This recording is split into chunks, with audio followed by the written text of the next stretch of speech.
Jurisdicción Especial de Paz. Magistrado Roberto Vidal, buenos días. Buenos días, gracias por su invitación. Magistrado Vidal, lo vi en fotos ayer reunido con el secretario de la OEA, Luis Almagro. ¿Cómo le fue con el secretario? Sí, señor, fue un encuentro muy afortunado con el secretario Almagro, en el que pudimos conversar de los avances de la jurisdicción y de estos avatares que han rodeado nuestro trabajo en los últimos días. Sí. Hablaron sobre la situación actual que se está presentando, sobre la coyuntura que hay en torno a la JEP y los reparos que han expresado los integrantes del secretariado de las FARC.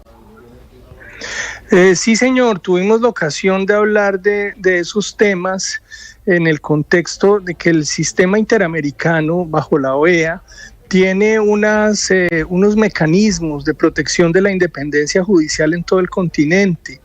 Y entonces, bajo ese punto de vista, ellos se interesan, por supuesto, en la preservación de la autonomía judicial, en particular en Colombia y en la JEP.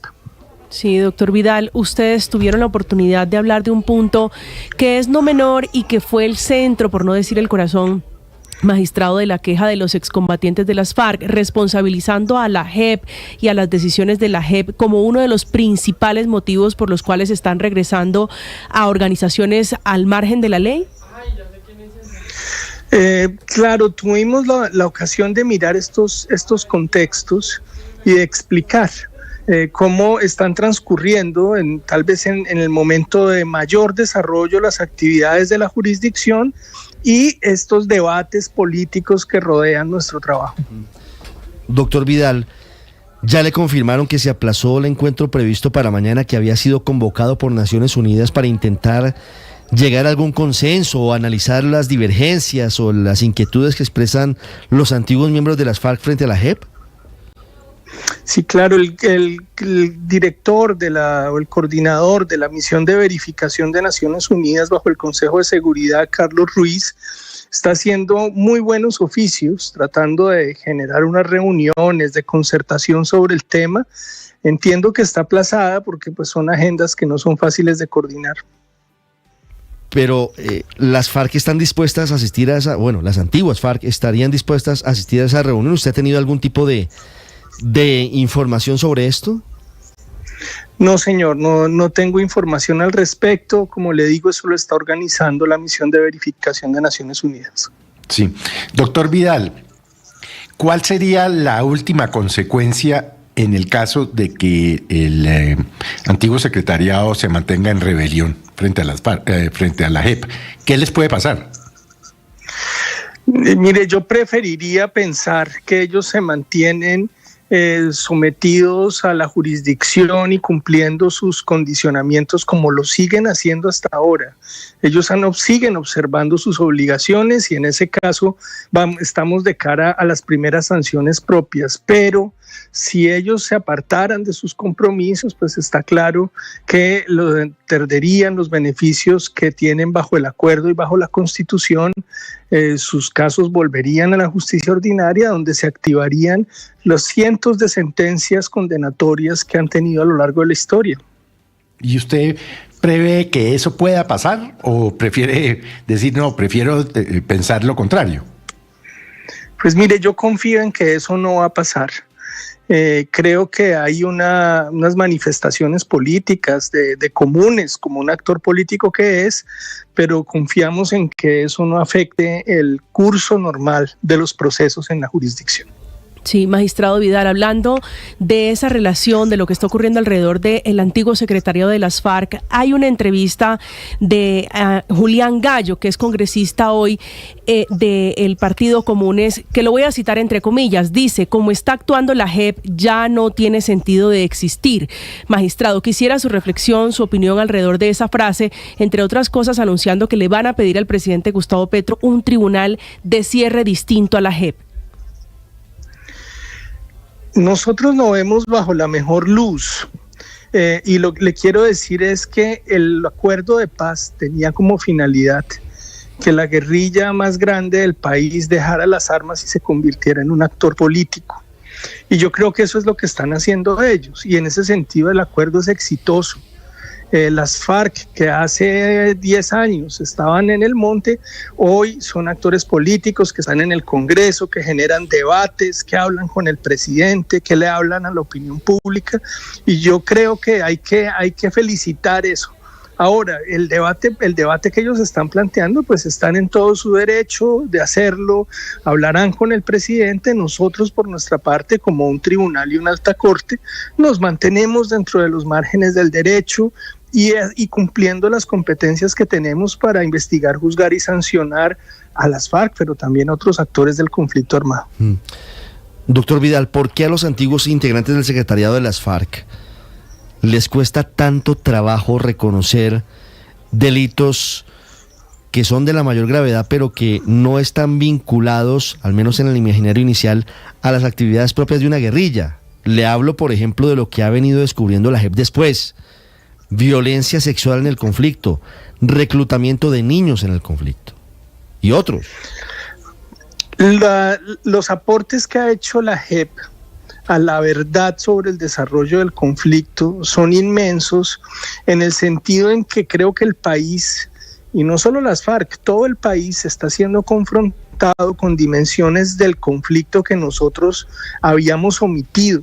Y le hablo de cuestiones como la inmensa presencia del racismo y la violencia que contra indígenas y grupos afros, o que la mayor cantidad de víctimas del conflicto armado fueron las mujeres, y no solo víctimas de las FARC, de todos los actores del conflicto, y que allí hay violencia de género, que también es violencia sexual, pero también es trabajo forzado, que es una cantidad de cuestiones terribles que vinieron del conflicto. Las FARC, como muchos de los otros actores, pero también la opinión pública, tienen muchas dificultades para confrontarse con eso. Y yo creo que es un proceso en el que va a tener que entrar todo el país, aunque en el caso de ellos pues es una cuestión más fuerte, porque se trata de imputaciones pues individuales sobre esos hechos. Sí, precisamente ahora, magistrado, que usted está hablando de los otros actores del conflicto, ¿cuál podría o cuáles son las condiciones que tendría el señor Mancuso para ser aceptado por la jurisdicción? El señor Mancuso fue aceptado ya en primera instancia. En la sala de definición que examinó lo que establece nuestra jurisprudencia, y es que tuviera una voluntad clara de hacer aportes a la verdad, que tuviera información que es oportuna y necesaria para la jurisdicción, y que esa información que estuviera dando resulta plausible en un primer examen. Eso es lo que dijo nuestra sala de definición. Los abogados del señor Mancuso presentaron una apelación a esa decisión, y esa apelación está por decidirse en nuestra sección de apelaciones. Pero ¿apelaron en qué sentido, doctor Vidal? ¿Quieren inclusión plena, Mancuso, en la JEP? Claro, él fue aceptado, pero ellos quieren que los términos de esa aceptación sean más amplios en cuestiones procesales. Hoy fue aceptado como bisagra, pero la verdad es que Salvatore Mancuso ya fue beneficiario de un proceso de paz. Sería un caso atípico que tenga beneficios por justicia y paz, y aparte de ello beneficios por la JEP. Digamos, es una situación que no es muy típica. Sí, en este caso él está aceptado como bisagra, dado que en la JEP tenemos una competencia para investigar cuestiones que en Justicia y Paz no se podían investigar, particularmente la actividad de la fuerza pública, terceros y funcionarios del Estado. Magistrado Vidal, ¿cómo se va a adelantar la tarea de contrastar la información que entregue Salvatore Mancuso, que entre otras cosas ha sido de los ex jefes paramilitares que más ha entregado información, incluso desde Estados Unidos, ante la justicia colombiana? Se lo pregunto porque, entre otras cosas, leo el editorial del periódico El Tiempo hoy y hace un llamado a que lo dicho por Mancuso no se termine convirtiendo en un cúmulo de insumos que tenga una entonación política para desacreditar a sectores determinados. Claro, las aportes de verdad que ha hecho el señor Mancuso, y que los que están por venir, si él se queda dentro de la jurisdicción, tienen como finalidad satisfacer una inmensa demanda de verdad que tienen las víctimas del conflicto armado.